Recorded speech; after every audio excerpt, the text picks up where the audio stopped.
Welcome to Game of Roses. I'm Chad Colchin, and we have just gotten this response from Chris Coelen, the creator of Love is Blind, in the Hollywood Reporter here. It's an interview that he did with them about all the kind of accusations about bad casting and are the producers responsible for Tyler not telling the whole truth about his kids, etc., etc. So I thought I would just roll through it. As you can see here, the title is Love is Blind, creator on vetting process amid season 7 cast drama. We aren't the police. So this is going to be the party line from Chris Coelen, from Netflix, from everybody involved in Love is Blind is basically like, it ain't on us. We just put people on a reality show. But let's get into the specifics here. I'm going to kind of blow through the little opening paragraphs or just about like what the show is, and I'm going to get right to the interview. All right, so here's the first question. Over the seasons, audiences have given feedback that hosts Nick and Vanessa Lachey can be too light on some of the participants or that people aren't held accountable for their actions. How do you approach the reunion specials? This is specifically, I think, talking about how Tyler Francis was completely let off the hook. He essentially said, when asked about his 3 children, he didn't have to tell anybody anything except Ashley. Later, however, that same argument was not used for Steven when Monica said, you were on a reality show, you deserve or owe everyone an explanation about your text messages. So let's see what Chris Coelen has to say to this. There are different kinds of reunions. There are some reunions on certain kinds of unscripted shows that are very much just about the drama, and I think that our reunions are very much a mix. There's an opportunity to close up loose ends, but there's also very much a celebratory feel. We've witnessed people aspire to these incredible and very relatable goals of finding someone to spend their life with, and some people, in some cases, have found that, and I think it's certainly worth celebrating. I think even the people who didn't necessarily find that, but yet found something that they've taken away from it that's transformed them in some ways, also worth celebrating. I also really enjoy the fact that we started to, as of last season's reunion, which continues with this season's reunion, bring back some participants from previous seasons. That's a real treat for me, and I think for the fans and for them. In terms of Nick and Vanessa, let's actually address this paragraph. So he says some interesting things here. There's an opportunity to close up loose ends, but there's also very much a celebratory feel. Okay, sure. He's leaning into this idea that this is a show about finding love, and that's what we're celebrating. If that's true, why do they bring back the third part of love triangles to try and blow up the couples midway through the season? I mean, this is a complete lie, obviously. The reason they make the show is for the drama, is for people to get in fights. Now let's address the second part that he says. As of last season's reunion, bringing back the participants from previous seasons. I actually like this quite a bit. It's the idea of legacy, that once you're in the Love is Blind family, you're in that family forever, unless, of course, they choose to villainize you. The same can't really be said for Bachelor. There are multiple leads. Rachel Lindsay, Michelle Young, Becca Kufrin, just off the top of my head, who would never come back to this show to lend them any kind of support because they were treated so poorly. So at least in this respect, Love is Blind, I think, does have one up on The Bachelor in that they can bring back Zach Goitowski and Bliss Poritzadi, who came back for this most recent reunion with their baby, the first Love is Blind baby. All right, let's get to the second paragraph. In terms of Nick and Vanessa, I think you're never going to make everyone happy. There's always going to be people who are unhappy no matter what you do. I think they do a good job of trying to balance asking the questions that people want to ask and being a voice for the audience. Absolutely disagree. They're a terrible voice for the audience. They are a voice for the producers. It's not like they get to choose what they say when they go out there for these reunions. The producers tell them. In Tyler Francis's case, it's my personal belief that they gave him the kind of heads up before time that you're going to have to answer these questions about these 3 kids, but we're going to let you get off pretty easy. Let's continue.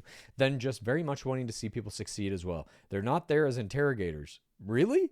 Because I've seen them interrogate people. I think there are lots of things that happen on Love is Blind that are really, really fascinating. And ultimately, I think the couples are in the best place to answer for themselves versus us trying to attack them. But that's literally what they do to villains. Remember Trevor from last season. They, of course, had him on Perfect Match, so they couldn't completely destroy him, but they definitely interrogated him. Same thing with Steven, I would say, this season. So this is a complete lie again. Let's go to this next question. Tyler choosing not to disclose that he has children until late in the season has brought up questions about the vetting process. What can you share about vetting participants on Love is Blind? This will be interesting. Well, a couple things. One is we have a very rigid vetting process. That says to me they knew about the kids and his relationship with them. We have background checks and psychological evaluations. Everyone in the world has a story, and we aren't the police. We don't regulate or monitor their conversations, whether they're being filmed or not, by the way.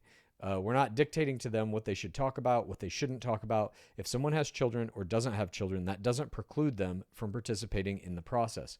If someone has a bad relationship with their mother and someone's had a certain sexual experience in the past, or someone's in debt, all those things are very common for the vast majority of people. Everyone has stuff. Everyone's lived life. Our job is not to make sure, our job is not to make sure that everyone talks about everything. Our job is to provide them a forum that they use how they wish to see if they can connect with someone and fall in love, and hopefully in the process, because it contributes to them being in love, be very open and transparent with each other, even though some topics that can be very difficult. It's not our obligation to report to everyone everything that you might find interesting. That's not really our place, because our job is to document that. Okay, let's take this for what it is here at face value. He's essentially saying we have no responsibility. If we accidentally cast a psychopathic serial killer, that's on the players to figure that out. That ain't on us. We have no responsibility to provide a safe environment with safe people with whom these other players can fall in love. That's essentially what he's saying here, which I completely disagree with. I think if you are creating these environments, these TV shows for people to fall in love, or at least that's the premise of the show, supposedly, let's celebrate the love, then I think you are obligated as producers to tell each of those players, if you know information that that player is not divulging, especially when it comes to finance or family situations, I think you're actually obligated to do it. But he clearly doesn't. And contractually, they're not. Legally, they're not. Number two, he says, I think it's important to say that we don't film 24/7. That's obvious. That's a lot of time, and we don't want to. Okay. We think it's important that the participant have off-camera time as well as on-camera time. Totally disagree with this. And for them to really get the full picture of who one another is before they get to the altar and make a decision. So we try to help them have all kinds of experiences. There's no way for me to sit here and say, I know what people talk about off-camera. So what I would say is really the question is best posed to Tyler and Ashley. And what do they think? How do they feel? And that's something you'll see at the reunion. No, it isn't. Tyler and Ashley don't have an obligation to Joey from Instagram. This is debatable. If you go on a reality TV show, do you have an obligation to the audience who watches that show? And this is a question that comes up in all reality TV, not just Love is Blind, not just dating shows. I guess it's, kind of up to the player how much they want to engage or how obligated they feel. I kind of agree with this. They don't have that obligation to Joey from Instagram, but they do kind of, as a show, have an obligation to the audience watching it. And if your audience starts to turn on you, the show ends. So it's not that like Tyler and Ashley have a specific obligation. It's that the show has an obligation to us, the audience, that it wants to keep watching the show. So he says, in Joey from Instagram, I'm glad Joey has an opinion, but that doesn't really make any difference to whether Tyler and Ashley have worked through something or not in a way that makes sense to them. Right. But we are watching the show. And if the way they've worked through it doesn't make sense to us, we will stop watching the show. That's ultimately what I think he's missing here. There's a little bit of an attack on what we at Game of Roses call the fourth audience, which is us at home watching all of these shows. He's attacking a little bit the fourth audience, like, well, screw you, Joey from Instagram. But it's like, Joey from Instagram is why you have a job, sir.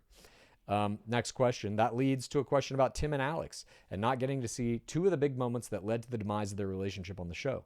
Was that an instance of you not filming at the time? Listen, if we were filming, it would have been on the show. Exactly. We're super transparent. Is that why you're being sued by multiple players and counter-suing one of them for $4 million?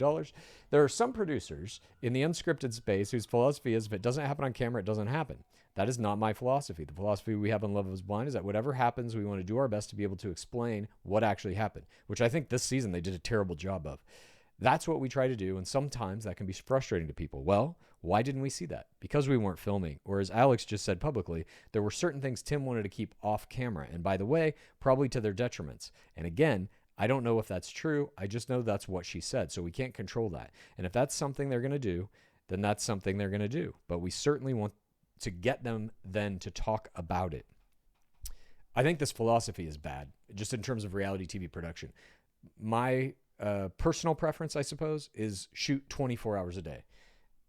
You never know what kind of like super important conversations you're going to miss. And the fact that Chris Coelen seems to be saying that like it's a good thing we don't shoot all the time, I think is completely wrong, because it allows the players to strategize when they should have the big conversations. And if that can be off camera, you're never going to get them.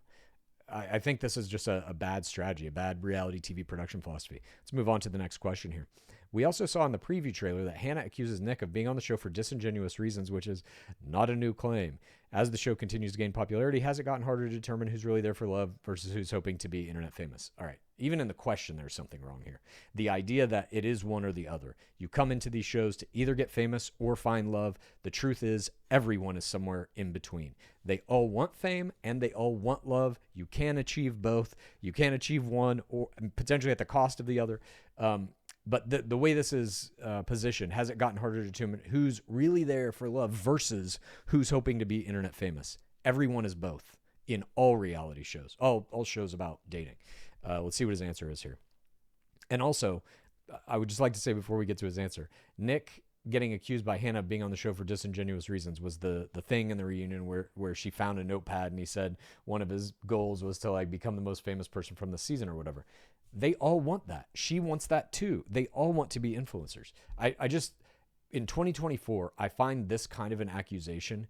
It's almost like watching pro wrestling and being like, well, Hulk Hogan really did win that match, right? He really fought that guy. It's like, no, we're smarter than this as an audience. And I think the coverage of reality shows, dating shows specifically, has to kind of move with the times here. The question itself is bad.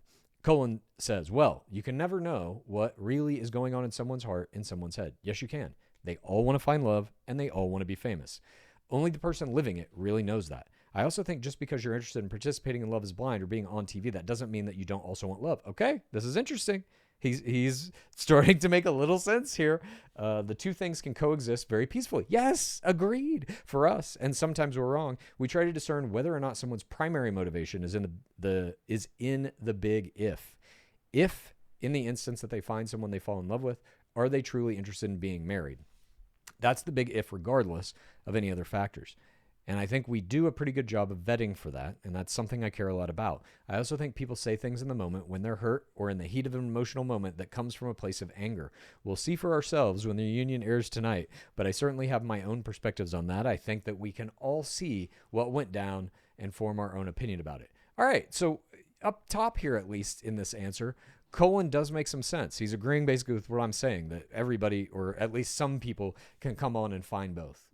Wanting to be famous or getting fame as a result of the participation in an experiment like this is not necessarily an all-encompassing, villainous, kind of trait.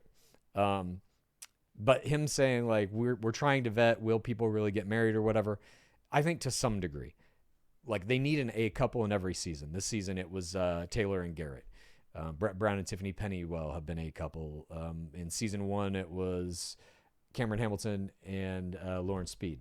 So they need that for sure. You have to anchor a season of Love is Blind on an A couple that we, as the fourth audience, all want to get married and fall in love. But you also need villains. You also need the drama. That's why they do the love triangles and stuff. So for him to just sit here and be like, all we care about is helping people get married, that's obviously a lie. All right. Let's move on to this next question. A moment that was really praised was the conversation between Marissa Ramsey and her friends about being in the military and the current situation in Palestine. Can you talk about choosing to include that in the edit? Very good question here. Absolutely. I think it was relevant to them. It's interesting when I see people comment, oh, this season they're wanting to put stuff like that in, on last season they didn't, or the previous. And none of that is true. We basically want to reflect what's important to them. If people are talking about things that have to do with finances and that becomes the thing that's most important to them, then that's what's going to end up on the show. And if it's a conversation with Marissa and Ramsey's and it's a very, very layered conversation about their ceremony and what that's going to look like, the military, and ultimately the subsequent conversation about Palestine and him being from Venezuela, and there are all kinds of interpretations of that conversation from people who watch it. Again, our job is to try to reflect what is important to each of their stories, and that was really important to their story, and that's why it was included. I think that this is a legit answer. He doesn't seem to be beating around the bush or anything, and we've seen other conversations like, I forget who it was, Bartice and Nancy, I believe, had a conversation in their season about abortion. Like, they do put some real conversations into this show, and I thought this was one of them. He goes on to say, I also think as Love is Blind has evolved over the seasons, our society has evolved, and Love is Blind is reflective of our society and where we are and what people care about, what people talk about at any given time. So the things that people are talking about in the current season are very different in some ways. It's shifted. People do talk more about politics, I've witnessed, than they did 5 years ago for sure, and that's exciting. And by the way, it makes the show ever changing and different and unpredictable because you never know what people are going to get into or what they're going to find important. I agree with this pretty much. And I would also say, like, if you really compare Love is Blind to Bachelor, you never see conversations like this on Bachelor. Literally never, about anything real. It's all about how crazy it is and what their love levels are at. And you don't ever see them talking about things in the real world. Certainly not politics. Certainly not the military. The only thing you really get is somebody like a Marcus Schoberg type character from Gen Trans season, with American flags waving in the background, and he's promoted as kind of like an American hero. If you have any kind of military at all, that's what it's going to be in that show. Let's move on here to the next question. Leo and Brittany had a reveal moment in episode 5, and it was noted they broke off their engagement a few weeks later after taking their own trip to Miami. Why didn't cameras follow them on that journey? Now, they already talked about this. The show put out a statement basically saying like they didn't think they were going to get married, so they bailed on them. I don't think that's true. Let's see what Coelen says. A lot of times the stories that we're able to present on the show are not actually known to us until after we're done filming. And a part of the joy of the post process on the show is the discovery of that information. So when we're in the pods and deciding which couples to film with, no matter how many, we don't always follow everybody. We try to follow people who we believe authentically have a shot to get to the altar and say, I do, what the show's about. Okay, sure. In the case of Leo and Brittany, we had 7 couples who had gotten engaged. We generally have the budget to follow 5. Sometimes we will stretch to 6. Like, it's insane to me that they can't just follow them all. Like in the first season of Love is Blind UK, they had 14 of 15 couples, or 14 out of 15 possible engagements, and they only followed 6. It's like, it would have been so amazing if they had followed them all. And I know like Netflix does the episode orders, and they make these 10 to 13 episode seasons, but shit, do a 20 episode season. We generally have the budget to follow 5. Sometimes we'll stretch to 6. Who knows? Maybe someday we'll do 7. That doesn't mean we will tell 5 stories or 6 stories on the show, but we have the budget to follow that if we choose. And we just felt like they were the ones who were probably the least likely to marry, and of course that turned out to be true. And I think Leo and Brittany would agree with that. They'll certainly talk about it at the reunion tonight. Barely. I mean, they barely did. I wouldn't have thought that we would have ever actually told Leo and Brittany's story on the show at all. What? The only reason that we did is because we chose to follow Hannah and Nick. As we started digging into the footage of Hannah and Nick, we realized, and I didn't know this at the time, in as robust a way as I do now in the pods, how really connected Leo and Hannah were. I had no idea any of that was going on. So you can't really tell a story of Hannah in the pods without also telling Leo's story. Okay, you have to tell Leo's story to really get a full picture of what Hannah was going through, and you can't really tell Leo's story without telling Brittany's story. So we decided that we would tell all those stories and then just own the fact that we didn't follow them. That's the decision we made. I think what happened is Brittany didn't want to do it, and I almost feel like it was punishment to her and Leo to not have their story in. I just don't know why they wouldn't have really tried to get them to Mexico or even sent another camera crew and follow them when they're doing their thing in Miami. They were, in my opinion, the most entertaining couple because it was the train wreck. It was the disaster. Let's move on. In seasons 1 through 4, there were after the altar specials. Are there plans to continue doing that? He says, no, not interested in doing that. Why not? It sounds fun to catch up. And that's one of the reasons with the reunion now. It's fun to catch up and see where some of your favorites have been, but when you get to an after the altar structure, it becomes more like a docuseries. And docuseries, as many people know, are really driven by drama, and to go into an after the altar with Brett and Tiffany or Zach and Bliss or whoever, where's the drama going to be? It doesn't feel real. Well, wait, though. I thought this was a show about people getting married and finding love. But now there's not enough drama with the people who got married and found love. Which one is it, Chris Coelen? Where's the drama going to be? It doesn't feel real. It feels like at that point, you're just making something that's kind of for the sake of making it. It's not an exciting idea for a show. It doesn't really feel fulfilling to me as a producer. And I think ultimately, even though people liked it to some extent, I just don't think it's that great. That's it. That's the end of this. So danced around the real questions, issued what I believe to be just straight lies to the media. These shows are produced specifically to get people fighting and to have the, in quotes, drama. they, like I said, they need an A couple in Love Is Blind to kind of anchor the whole show around, but they love making villains out of people. Just look at any season; they always have villains. So I'm not sure he's being completely truthful in this. And the thing about, saying, oh, Tyler gets to kind of like skate and not say what he doesn't want to say and blah blah blah. I think that is it's because they only had two couples get married, and Tyler and Ashley were one of those couples. So, and I wouldn't even say necessarily that, like, I guess Garrett and Taylor are your A couple simply because they didn't have this kind of off-screen drama with, secret children and secret families and stuff. But I think they wanted to present that two couples got married out of this show, making it more successful than if it had just been one, obviously.